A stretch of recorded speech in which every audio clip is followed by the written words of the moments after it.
What do you think about the team this year? I have just received news. This is actually breaking. We're recording this on a Tuesday night that Aziz Bandaogo and Jameel Reynolds will not be eligible this year. We'll fact check it and snip this out of the podcast if that is not the case. With that being said, now that the Bearcats don't have their two bigs entering the Big 12, it's going to be Sage Tolentino, it's going to be Victor Locken and Odi Oguama down low. Size is going to be an issue once again. Houston, I would imagine, will give them some fits, but you add in Jizzle James, you add in Simas Lukosius, you add in Rayvon Griffith, and a bunch of these transfers / freshmen.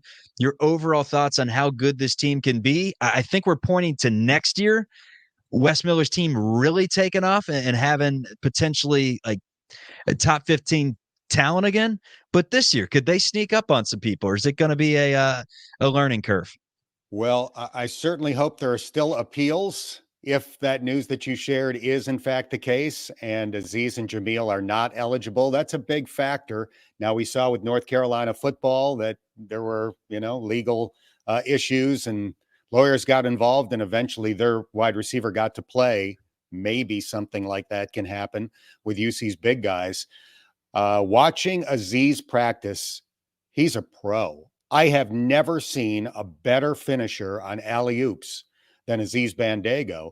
When Cincinnati played Utah Valley in the NIT last year, I watched a couple of Utah Valley games to prepare for the broadcast, and I'm thinking to myself, this is like the most undisciplined team I've ever seen. They throw alley-oops from everywhere. As soon as they get a rebound, they're like throwing it 75 feet and see if this guy can dunk. And sometimes it worked, sometimes it didn't.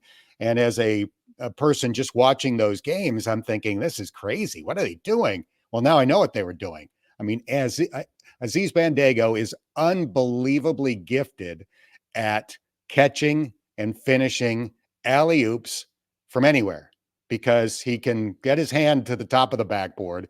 He's got great timing. He's got huge hands. It is a weapon. And obviously, he's a tremendous shot blocker. He was third in the country in that category last year.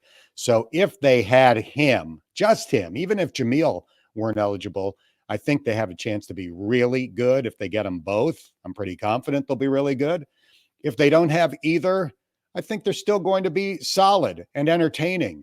Victor Locken's a good player, and he's almost 7 feet tall. I don't know how much Sage will play at this point. Odie plays bigger than his height. He plays a 4-man game, even though he doesn't necessarily have the ideal size for that position. And they've added shooting with CJ and Lukosius. So I think it's going to be a fun team to watch. I'd like to think they can be very competitive in the Big 12, but obviously it's a brutal league. So it's going to be interesting to see how well they do.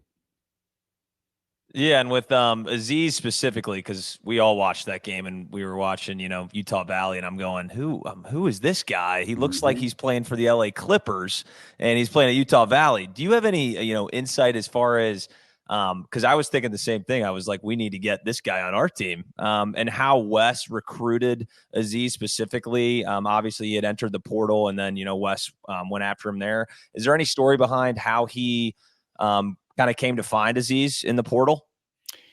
I don't know the story yet. I'll eventually know it. Aziz played at Akron the year before he played at Utah Valley. So he's got some Ohio ties. I think that was part of his appeal process in trying to get eligible this year. Abdul Adu is on the coaching staff.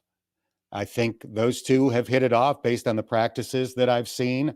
So, Wes is a really good recruiter as well. So don't underestimate that. I'm sure that the fact that they played Utah Valley, lost to Utah Valley, and Wes had the opportunity to see him face to face, Wes was probably able to say to him, listen, I know what you're capable of, and I know what we can do for your game. But aside from that, I don't know a lot of the inside nuggets about the recruitment, and I look forward to finding them out.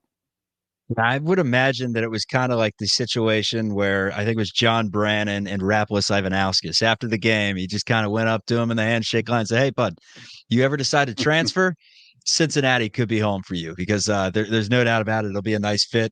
Let's go one more on the Bearcats before we switch to the Bengals real quick and get you out of here. Jizzle James, I know that you're excited to see the see the Hall of Famer, Adrian James, in the stands this upcoming season. Is Jizzle someone from day one that you think can make an instant impact, or is he going to be like most freshmen out there where it takes a little bit of time? It's not optional in this case. They need a point guard, and the two guys are both newcomers and they're both young. So Day Thomas or Jizzle James, it'll be, one or the other is going to be the starter, and they're both going to have to play a lot.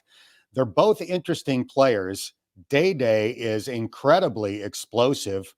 I thought that would be the case with Jizzle, and it is. I mean, I guess I knew it would be the case with Jizzle, and now I found out from watching them that it's also the case with Day. They're both incredibly athletic, not great outside shooters at this point. They're not terrible. I think they can, keep a defense honest with their outside shooting, unlike some point guards that, we had back in the day.